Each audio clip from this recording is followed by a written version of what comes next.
there's the when to quit when you're trying to learn it, right? And then there's the more micro when to quit, like when to quit for the day, right? Or when to quit for the, the month or whatever. The first one is if you can see that blowing up accounts is okay, assuming that you're blowing it up with reasonable amounts that don't ruin your whole life. If that's part of the process for you forming a methodology that you're eventually going to get to, right? You've got to do that, right?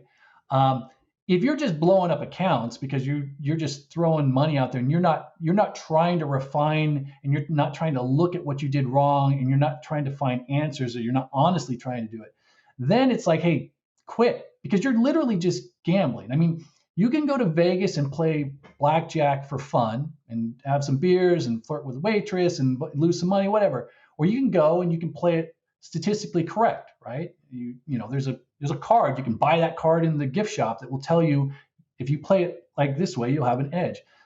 The person that just goes and throws their money around, they're never going to win consistently, right? The person that's trying to follow those rules, they may win and lose. They're going to refine it. So I think that's the answer for the first part, is that as long as somebody is still making progress in their methodology and they honestly seem like they want to get to a point, then they should keep trying.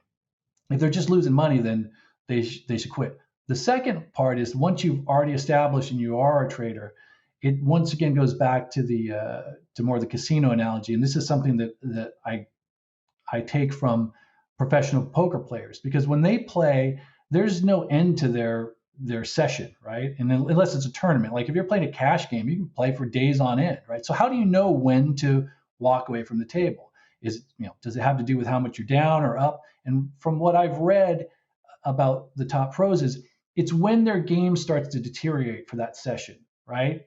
So they might be up a lot, and then they're starting to notice that, like, I'm not playing as good as I should. I'm not following my rules. Now it's time to, or they may be down a lot, but they say, I'm playing right. I'm playing correct. I'm just getting bad cards.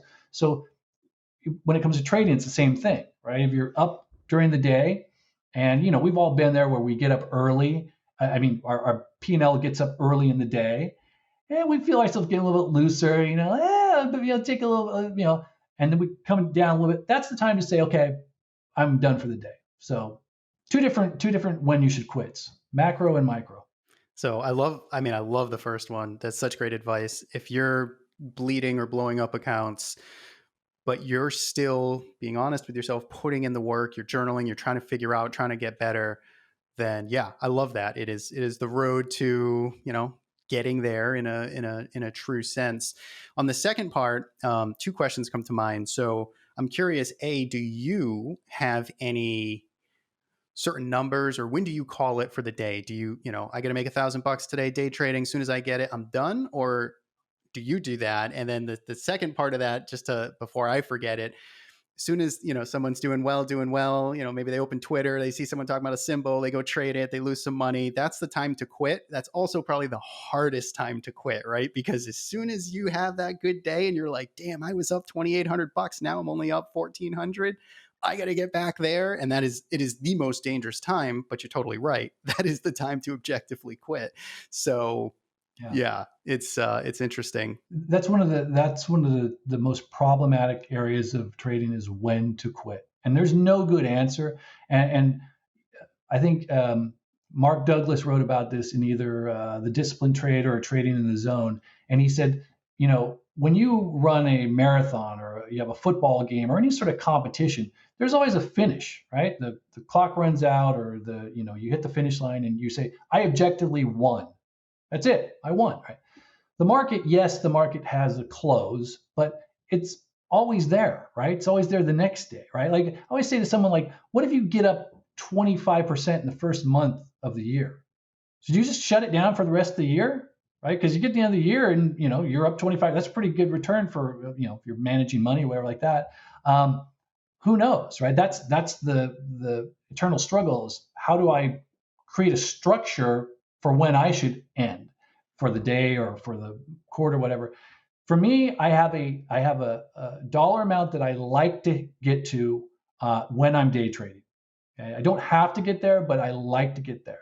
And I have to be careful that you get close to it and you're like, I'm almost there. And you maybe want to push it on a trade that is not optimal, right? So you got to be aware of that.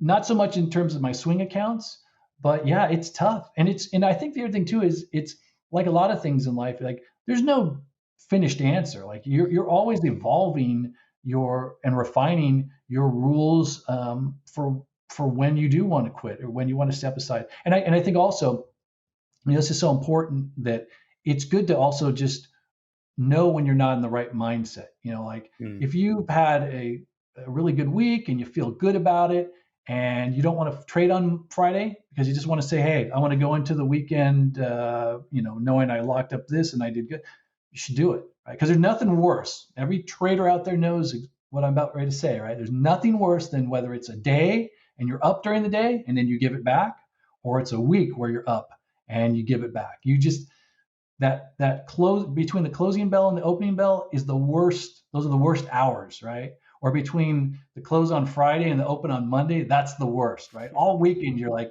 I could just be, relaxed and think I banked a nice week, but I had to push that last trade. So yeah, it's a tough one. Hey, it's Evan here. I hope you enjoyed this clip from our full-length interview. Don't forget, if you want to hear this entire episode with even more insights from our awesome guest, you can find it by searching the Smarter Trading Podcast in iTunes or on your favorite podcast app. You can also find all of the show notes for this episode by heading to thetraderisk.com/podcast. Thanks for tuning in.